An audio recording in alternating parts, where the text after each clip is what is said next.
Hi, everyone.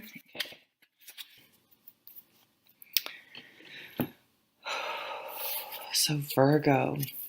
At the bottom of the deck, we have the Four of Wands. Nice card.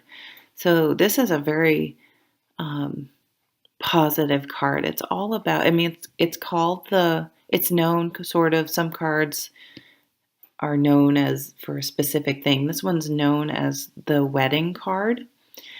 But it's very, I love it because it's very harvesty, which I don't necessarily think of wands as autumn type cards, but this is um, seems like, I don't know. There are a lot of apples in Vermont. That just reminds me of this time of year. We are in fall right now. So, but it's about reaching milestones. So if you think sort of about the harvest, it's like you've reached the end of the growing year. They're making cider and stuff. So it's um, a milestone, an accomplishment. I'm sorry, I'm stammering. Excuse me. So this can come up when often it can point to relationships. So taking, if you've been dating someone, you start calling them your boyfriend or girlfriend. You get engaged, you get married, you have a big anniversary, you have children, your children graduate from college, your child has a child, milestones like that are grounds for celebration and just add to your sort of foundation of your life experiences. Um, and are also a solid platform for new things. So if you think about someone gets married, and not that you have to get married to have a baby, so don't get me wrong, I'm very loose, I'm very liberal about things like that. So, but just as an example, once someone gets married, then they sort of created the platform to then have children together in a very traditional way. So you're this month, you have a very solid foundation that you're working from, which is very nice. So let's get to the work category. Oh dear, which is good because something is really upsetting you at work. This is the insomnia card. So the Nine of Swords is, I have worked so hard. I feel like I can really speak to this card. I have worked so hard because I am a chronic, I used to stay up absolutely worrying about things to just an completely crazy degree. I would just cycle things in my mind over and over and over again and just worry, worry, worry, worry, worry. And what I found out though is that I used to start writing things down.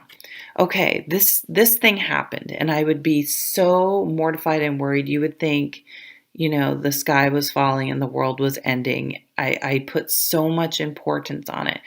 So I would write it down and I would look back at this. This was, you know, years ago when I had a paper, like calendar, and I would flip back through and I would look at these things that had happened. And half the time I couldn't even had forgotten all about it, like a month, a week. It was just like, oh my God, I forgot that even happened. Yet that cost me a week of sleep. It just didn't, it was like it didn't match the punishment didn't fit the crime. So, but it's very difficult to stop. So, but I would say, okay, you know what, Jen? It seems bad now, but is it going to matter in an hour, a day, a week, a month, a year? And sort of train myself to learn to let it go, like train your mind to stop worrying about it. And I know it's like, yeah, well, that's nice, but how can I stop myself from being up worrying? Um, but you can read, perhaps you can try to meditate, but it takes a lot of training, but you can learn strategies to stop your mind. And sometimes it's as easy as saying, Jen, stop. You know what I mean? And just chasing every time. And it takes a lot of practice, but chasing those negative thoughts away. So that's in the work category. So trying to do rituals, I call them rituals because I think doing something tangible, it gives more power to sort of your visualization and thoughts. So picturing yourself sort of walking through a force field when you get home at night and sort of cleansing that negative work energy and leaving it out on the doorstep. Little things like that, taking a bath, maybe with Epsom salts, and visualize the salts just taking the negative energy off of you. I find tangible things like that um, are a physical way to help manifest getting rid of those negative thoughts. Yes, okay, what's going to happen at work? Well, I don't know, but how you handle it is what's going to be important and keeping it in perspective. In the relationship category, we have the Seven of Pentacles. So the Seven of Pentacles is a card that sort of talks to the idea that, there are things in life that are a process, and that there's sort of an amount of time that you have to go through, and no amount of forcing or wishing is going to change the fact that it's a process. So I like to use the example. Well, everyone uses the example of the farmer, but this card came up when I pulled a card about my son when he was a little bit younger. And I got this card and I was like, oh my God, Jen, chill out.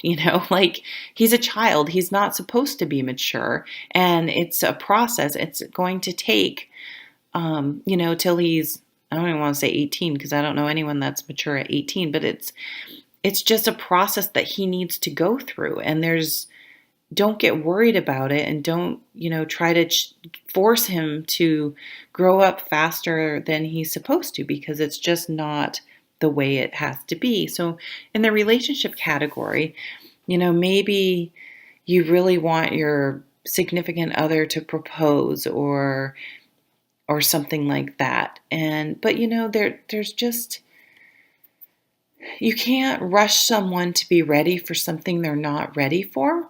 And if you do, you seriously run the risk of ruining it altogether because you're maybe forcing something before it's ready. So try to live in the moment and appreciate the moment, and not be focused on the future and, oh, I want this. I want the things to be happening faster, because it's not a good use of energy.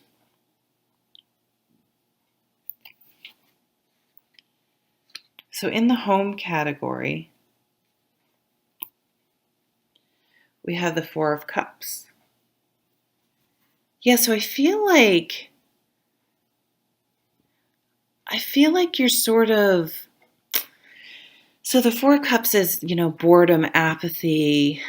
I sort of see this relating directly to the Seven of Pentacles. Like, you're just sort of sick of waiting for something. So I guess you're going to have to make a decision about, and